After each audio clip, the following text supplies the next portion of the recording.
Hi everyone! Mega love shoutout once again. This is Teacher N. And welcome back to my YouTube channel. So for today's video mga kalingap, ayan, meron lang akong gustong bigyan ng reaksyon tungkol dito sa kay Dudong Ruel. So ayan, syempre mga kalingap, bago ang lahat, gusto ko munang i-shout out, syempre si Kuya Val, si Ate Edna, at si Kalingap Rap, ayun, at saka si Miss Jack. And syempre sa lahat po ng mga nandito sa Kalingap, yung lahat mga ambassadors, mga reactors, and syempre po yung mga kasamahan po sa Kalingap Radio Balitaan, and the Bardagolan, with si Ganteng Emmy, kaya si Angie Di Vera, kay si Darlene, and of course si Kuya Nolly, the only thorns among the roses. So ayun mga Kalingap, hindi ko rin syempre palalagpasin ng pagkakataon ito na hindi makapagbigay ng reaksyon at opinion at aking saloobin patungkol dito sa napapanahong issue ngayon tungkol dito kay Dudong Ruel. Actually, hindi na dapat kami magbigay ng reaksyon dito kasi simula nung sila ay official na talagang hiniwalay dito sa Kalingap, hindi na po talaga kami nag-reaction sa kanila bilang pagrespeto sa kanila at dito din sa desisyon ni Kuya Val. So, syempre, ayaw din naman namin na masabi na bakit nagre-reaction pa na hindi na part ng Kalingap. So, ngayon naman ay medyo parang meron lang tayong lilinawin kasi nga may mga naririnig tayo ng mga different reactions. So, sabi ko nga, wala namang mali sa bawat opinion ng bawat isa. Kasi ang opinion po, yan ay sa loobin natin, idea natin. So, hindi po natin yan masasabing mali. So, may mga reactions kasi and opinions na iba-iba po. Depende po yan sa pananaw at lawak ng pangunawa ng bawat tao. Pero kung sa fact po ang ating pag-uusapan, yan, meron po diyang mali. Kasi yan po ay katotohanan. So, ayun mga Kalingap, dito, bago natin bigyan ng reaction, panoorin po muna natin ang video na to. So, makalingap, pakinggan natin ang mabuti. So, ito po yun, kinuha ko doon sa video uploaded. It was a live streaming video ni Dudong Ruel. So, ito mga kalingap, pakinggan po natin. Bago tayo magbigay ng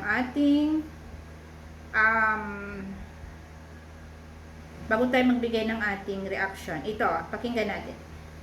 Or sino mawala ng team, hindi lumayas kayo doon kayo sa 4K sa Pinity Marble, Magpula.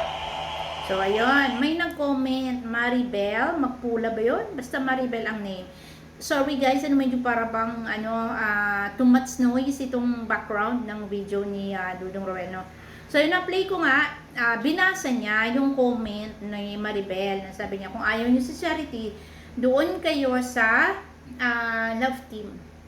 So, binasa naman talaga. Because I watched the video from the start to finish. Kasi ayoko magbigay ng reaction na I haven't watched the video. So, wala akong proof. So, ito nga, napanood ko na.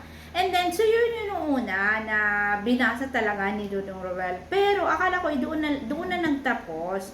So, yung kumakalat pala na reels ay talagang sa loobin ni Dudong Ruel. So, kumbaga, galing talaga sa kanyang isip, sa kanyang sa loobin nga niya. Kasi sumagot pa siya doon sa nag-comment. So, hindi po yun pagbabasa, kundi talagang galing po talaga sa kanya. So, iyon yung una, yung pinarinig ko sa inyo. Ito po yung pangalawa. So, pakinggan po natin, ha, mga kalinga, para clear po tayo.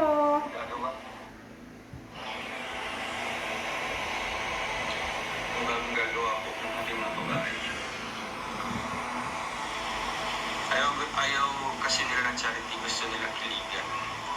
Doon po kayo sa puro love team po. Doon po kayo sa puro love team. Puro kiligan po na content. Diba? Doon lang po kayo. Please. Diba?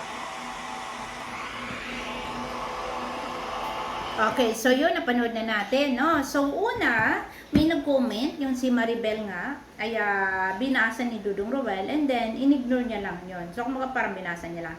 And then, ayun, dire-diretso yung flow na kanyang pagla-live. And then, ito nga, may nag-comment ulit. Pero yung comment na yun, ayaw kasi nila si Charity, yung binasa ni Dudong Ruel. Ang sagot niya doon, yun na nga yung pinarinig ko sa inyo na kung ayaw nyo sa Charity, di doon kayo sa puro love team, sa puro kaibigan. So yung salitaan na yon, yung paragraph na yon o yung phrase na yon, galing mismo sa loobin talaga ni Dudong Ruel. Ano? So parang pagsagot niya yun doon sa nag-comment na ayaw kasi nila sa Charity. Ngayon, ano yung reaction doon ni Dudong Ruel sa nagsabi? Sabi niya, di kung ayaw niyo na Charity, doon kayo sa sa love team, doon kayo sa puro kiligan, di ba? Kasi alam niyo, nung habang pinapanood ko si Dudong Ruel, parang meron siyang sinusolve na problema. Kaya nga ang kanyang title, Do Bashers Really Matters? Of course, it matters kung papatulan natin. Bashers really matters, mga kalingap, no? Kaya nga minsan, much better na ignore na lang deadma yung mga bashers. Kasi meron pong tamang proseso paano labanan itong mga bashers na below the belt na yung mga pinagsasabi, yung mga paninira na sa'yo, may mga pananakot na, may mga pagbabanta na, yung personal life mo ay na talaga pinapasok na nila. There is the right time, the right place na talagang isusolve mo yung case na yan. So, hindi mo yan pwedeng idaan sa live. Kailangan mo yung kumuha ka ng mga evidences, kung ano mga pinagsasabi nila against sa'yo, especially na wala namang katibayan. Tapos sinesiraan ka sa social media. Pwede kang mag-take ng legal actions dyan. So, yun ang pinakamaganda dyan. Kung meron kang kalaban, kung merong mga nangbaba sa'yo, Dudong Ruel, na kumbaga below the belt na, pati personal life mo, kumbaga pinapasok nila, ako advice ko lang sa'yo, no, bilang parte ka ng Kalingap before, daanin mo to sa legal actions. Kasi may tamang proseso talaga yan. May mga tamang tao na magsusolve niyan. Kasi kung idadaan natin yan sa social media, pati tayo na sumagot sa kanila, na gumamit tayo ng mga salitang hindi maganda. Kasi kapag kagalit tayo, makakapagsabi tayo ng mga salitang hindi magaganda. Katulad ng nangyari doon kay Dudong Ruel na may nag-comment na ayaw kasi nila ng Charity. And yung time na yun, siya ay galit. May galit sa kanya, kumbaga para bang galit siya, bakit? Kasi may sinusolve nga siya, kumbaga hindi siya sa tamang hindi siya sa tamang wisyo. So kumbaga wala siya sa mood. Kasi 'di ba mga magulang natin, kahit mga magulang natin, 'di ba? Kapag galit sila tapos diyan ka bara-bara ka sa mga magulang mo, talagang pagagalitan ka talaga. Nasabihin mo, ay mabuti pa doon sa kaibigan ko, ang nanay nila ay mabait. O sabi na nanay, di doon ka sa kaibigan mo. Parang ganun no. Ito si Dudong Ruel, parang ganun yung sinabi niya. 'Di ba? Pero tayo na nagsabi ng ganun, di doon ka sa kaibigan mo. Yung anak natin na sinabihan natin, na-hurt, nasaktan. Sabi niya, abay, ba't ang nanay ko gano'n naman magsalita? Kami ng mga kalingap, yung mga kalingap reactors, sila yung anak natin na nasabihan na nasaktan, kaya nag-react. So, ito, Dudong Ruel, kung may mga reactors dito sa kalingap na nakapag-react dahil nasaktan din sila kasi sabi nila, ay galing ka naman doon sa love team, tapos bakit para bang wala ka nang care about sa mga love team na gano'n, na dapat sana ay ganito gano'n, di ba? So, hindi mo rin sila masisisi, Dudong Ruel, kung nakapag-reaction sila ng ganito. Kasi syempre, puproteksyonan din nila itong Kalingap. Kasi galing ka naman talaga dito sa Kalingap. So, sabi ko nga, inihahalin tulad ko doon sa isang bata na nasaktan nung sinabi nung ina, di ba? Para bang na-hurt siya, nagtampo. Kaya katulad din ng mga reactors dito sa Kalingap na may ganito. Kaya nga sabi ko sana kung nareaksyonan kayo, Dudong Ruel, dahil sila ay nabigla doon sa pangalawa mong pagsabi, hindi doon sa una. Yung sa una talaga, medyo parang hindi yun dapat talaga. Pero yung pangalawa, siguro sa kanila, naging big deal doon sa makasamahan ko dito sa Kalingap. Kasi siguro, nasaktan sila na bakit yun ang naisagot mo. Kasi yun ay, sagot mo yun doon sa, hindi yun basher. Yun ay para bang, baka yung nag-comment na yun, hindi naman basher. Baka nag-a-agree lang din sa'yo o baka nagtatanong lang din sa'yo na sabi niya, ayaw nila sa charity vlogs, para pang ganon. Pero sa tingin ko yun ng comment na yun, hindi yun basher, no? So, ito naman si Dudong Ruel, nasagot naman niya na, kung ayaw niya sa charity, di doon kayo. Kasi yung time na yun, si Dudong Ruel po ay medyo may isinusolve siya na problema na wala po siya, ang mood po ni Dudong Ruel ay hindi po siya happy, not in good mood, kasi makikita mo yung expression ng mukha niya, tapos the way siya magsalita, talagang seryoso talaga siya. Alam niyo, ang isang tao kapag kaseryoso, huwag kayo mabiro-biro dyan. Kahit ako, halimbawa ako, meron akong dinidiscuss na topic, na seryoso talaga ako. Tapos may magko-comment na gano'n na magbibiro, masasabihan ko talaga kayo na gano'n. Naka-live kasi to hindi na natin to may edit, 'di ba? Pero kung ito ay uploaded video, tapos ni-replay mo, napanood mo 'yun, pwede mo ma-delete, pwede mo ma-cut.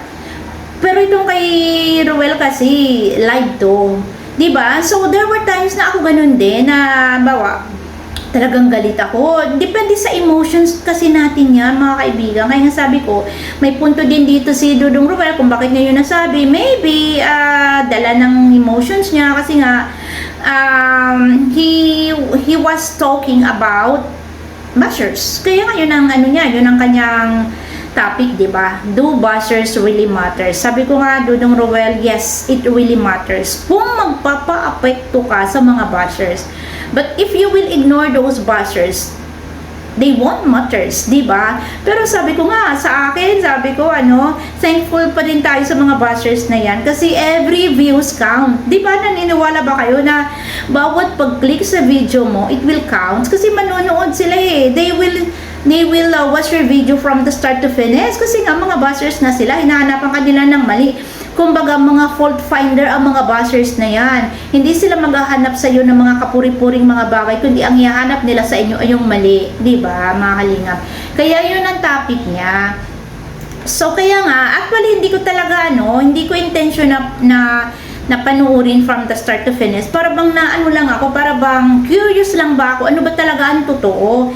Kasi may mga nakikita ako dito ng mga kasama ko reactors, iba yung reaction, nung iba naman ang reaction. So, gusto ko, ako talaga mismo yung maka-discover kung ano ba talaga ang totoo. So, ito na ang totoo, di ba? 2 beses. Yung una, binasa niya yung comment ni Maribel na sabi ni Maribel ayaw nila sa charity, di ba? Para bang, kung ayaw ninyo sa charity, di doon kayo sa puro love team. Yun, comment, sabi ni Maribel. Very obvious naman na comment ni Maribel kasi nakita ninyo si Dudong binasa niya.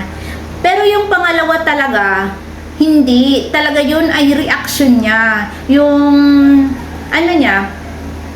bigla ang pagsabi niya lang, doon sa nag-comment na sabi, ayaw kasi nila si charity. So, ayun mga kalingap, na talagang nasabi nga talaga ni Dudong Ruel. Pero para sa akin, hindi ko siya pwedeng sabihin na wala siya utang na loob, hindi ko pwedeng i-describe yun sa kanya kasi para bang bigla lang lumabas sa kanya na sasabi niya ng gano'n na ayaw kasi nila sa charity kasi nga 'di ba during that time ito si Dudong Ruel ang dinidiscuss niya, sabi niya focus siya sa pagcha-charity talaga. So para bang ang gusto niya maging siyang productive, 'di ba? Na-discuss niya sa kanyang live streaming na gusto niya maging productive, gusto niya na ang kanyang channel ay more on charity. Kumbaga tapos na siya doon sa kaibigan kasi 'di ba? Ito na nga magjowa na sila. Kumbaga yung kiligan moment na yon, it's finished, it's over. This is the time for me to be productive kasi tapos na ako dun sa kaligan na yon. Siguro out of nowhere para bang sabi niya na sige doon na kayo sa kiligan, doon na kayo sa love team. Pero wala naman siguro siyang intention na ganun nga yung kaya lang ito naman kay Dudong Ruel ang masasabi ko lang naman ito mga kapwa ko reactors na nakapag-comment, nakapagbigay ng reaction na yun na negative, unawain natin sila. Kasi sabi ko nga para yung mga bata na nasaktan na sinabi ng isang ina na o sige doon na kayo kung ayaw nyo dito, doon na kayo sa kapitbahay na kayo tumira. O diba? So unawain din natin yung mga reactors na yun nakapagbigay ng reactions kasi nasaktan din sila kasi diba oo nga naman talaga diba Dudong Ruel nagaling naman talaga kayo sa love team. So syempre ako ay nasa gitna lang, ayokong pumanig dito, pumanig doon, gusto ko dito lang ako sa gitna para makapagbigay ng kaliwanagan doon sa mga issue na to na gumawa ng reels. Kumbaga, kinat kasi, kaya doon sa mga gumagawa ng reels, ingat-ingat po kayo sa paggawa ng reels na ikakat nyo lang yung part na to tapos hindi nyo kukunin yung iba pa. Kasi nung sinabi to ni Dudong Ruel, meron siyang part na binasa na ayaw kasi nila sa charity. Yun. Pero yung pagsagot niya doon sa comment na yun, galing mismo sa kay Dudong Ruel talaga na sa loobin. Kaya hindi ka rin maiiwasan, Dudong Ruel, na ma-reaction na ng mga kasama namin. Kaya sabi ko nga, iba-iba kasi tayo ng pananaw, iba-iba kasi tayo ng ating mga opinion at mga saloobin. So, para sa kanila, parang insulto yun. kina Kuya Val, insulto kina Kalinga Prab, yung nasabi mo na yon, Dudong Ruel. Kaya hindi talaga natin sila masisisi kung na-reaction ng kanila ng ganon. So para sa akin, may punto din naman sila. So dito naman sa side mo, ang opinion ko naman ay nung time kasi na yun na nag-comment yun, ikaw ay nagdi-discuss about sa bashing, di ba? Kaya ngayon title mo, Dudong Ruel, ay Do Bashers Really Matters? Di ba? Yung pinapaliwanag mo na kung ang mga bashers ba ay talaga nagmamatter ba to sa life natin?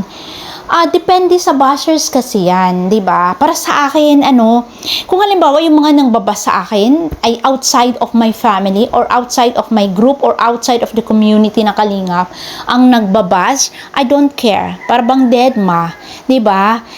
Kasi, syempre, manunood din naman yan sa'yo, dadagdag sa views mo. Pero kung ang basher mismo na mag-comment, mag-bash sa'yo, magbigay ng mga negative reactions against sa'yo, ay bashers from inside your community, from your group, from your family, of course, it matters because it will hurt your feelings. Kasi nga, hindi mo maapos maisip na kasamahan mo pa mismo ang nangbabash sa'yo.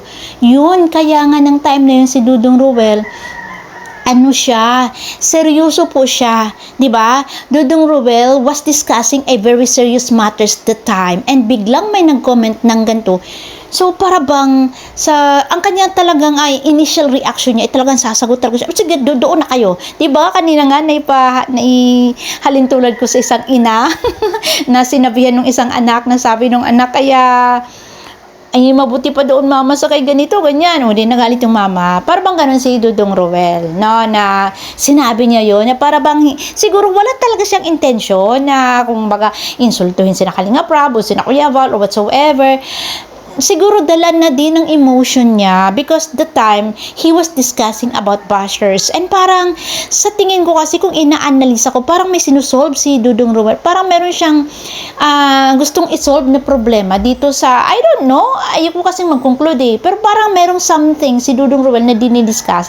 It's all about his community. So para sa akin wala na po ako doon kasi I belong to a Kalingap community. Ang akin naman lang naman dito yung nasambit ni Dudong Ruel, pero dagdag lang naman yun, kumbaga dagdag kaalaman, no, dagdag infos and discussion na if ever makapag-encounter tayo ng mga bashers, sabi nga nagmamatter, depende sa bashers. So ayun mga Kalingap, and I hope itong reaction video ko na to ay makadulot din ng konting linaw sa ating lahat na sana po bago tayo mag-kuro-kuro, kunin natin yung pahayag ng isa, yung pahayag ng isa para himayin natin both sides at dito lang tayo sa gitna.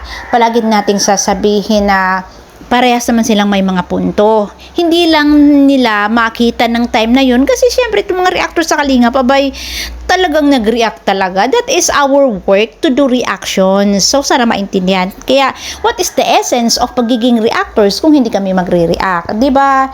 So yung mga Kalingap hanggang dito na lang and I hope itong issue na to ay matapos na at ma-solve na. So ay mga Kalingap, bye-bye and God bless everyone. Huwag mong kalimutan mag-subscribe doon po sa mga hindi pa nakaka-subscribe sa akin. And syempre mag-comment, mag-share, and mag-click po ng like. That's all guys. Bye-bye and God bless.